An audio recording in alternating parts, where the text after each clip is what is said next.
Hello friends, അപ്പോൾ നമ്മൾ കൊട്ടിയൂർക്ക് പോയിക്കൊണ്ടിരിക്കുകയാണ്. രണ്ടാളും ഉറങ്ങിയിട്ടില്ല. റോട്ടിലൂടെ ഇങ്ങനെ വണ്ടികൾ പാസ് ചെയ്യണ കാരണം രണ്ടാളും അത് നോക്കിയിരിപ്പാണ്. ഞങ്ങളൊരു 1 മണിയോടൊക്കെ കൂടിയിട്ടാവും കേട്ടോ അവിടെ എത്തിയിട്ടുണ്ടാവുക. ഹെയർ പിന്നെ ഇറങ്ങുമ്പോൾ ഭയങ്കര ബുദ്ധിമുട്ടായിരുന്നു, ഒന്നും കാണാണ്ടായിരുന്നില്ല കോട കാരണം. ഞങ്ങൾ നേരെ പോയത് റെസിഡൻസിയിലേക്കായിരുന്നു കേട്ടോ. റൂമൊക്കെ മുന്നേ തന്നെ ബുക്ക് ചെയ്ത് സെറ്റാക്കി വെച്ചിട്ടുണ്ടായിരുന്നു.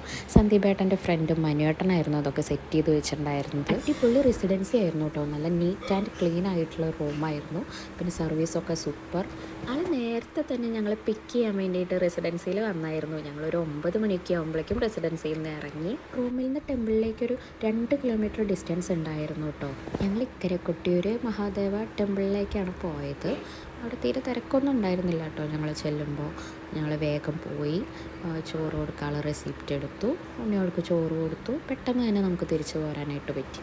ഫോട്ടോസ് എടുത്ത കാരണം നമുക്ക് ചോറിൻ്റെ വീഡിയോസൊന്നും കിട്ടിയിരുന്നില്ല കേട്ടോ. അധികം വെയിറ്റിംഗ് ഒന്നും ഉണ്ടായിരുന്നില്ല. നമ്മൾ നേരെ പോയി റെസീറ്റാക്കി കയറി ചോറ് കൊടുക്കാനിരുന്നു. ചോറ് കൊടുത്തു പോന്നു. കാണാനായിട്ട് ഒരുപാടുണ്ട് കേട്ടോ. അമ്പലത്തിനടുത്ത് തന്നെയായിട്ട് ഒരു ആയില്യർക്കാവുണ്ട്, കുറേ അധികം മണ്ഡപങ്ങളുണ്ട്.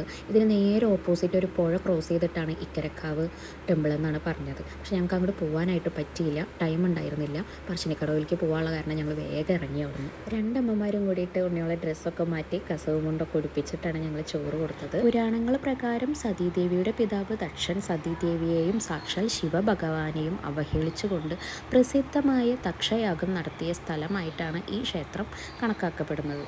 ഇക്കരെ കൊട്ടിയൂർ അല്ലെങ്കിൽ തൃച്ചേരുമന ക്ഷേത്രം എന്നാണ് ഇത് അറിയപ്പെടുന്നത്. മറ്റുള്ള അമ്പലങ്ങളിൽ നിന്ന് വ്യത്യസ്തമായിട്ട് എനിക്ക് തോന്നിയത് ഈ അമ്പലം നാലുകെട്ടാണ്.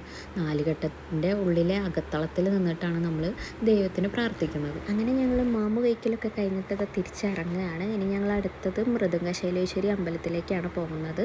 മനുവേട്ടത് അവിടെ തയ്യാറായിട്ട് നിൽക്കേണ്ട ഞങ്ങളെ കൂട്ടിക്കൊണ്ടു പോകാൻ. അപ്പോൾ ഗൈസ്, നമുക്കിനി അടുത്ത വീഡിയോയിൽ കാണാം. വീഡിയോ ഇഷ്ടമായെങ്കിൽ ലൈക്ക് ചെയ്യുക, ഷെയർ ചെയ്യുക, സബ്സ്ക്രൈബ് ചെയ്യുക.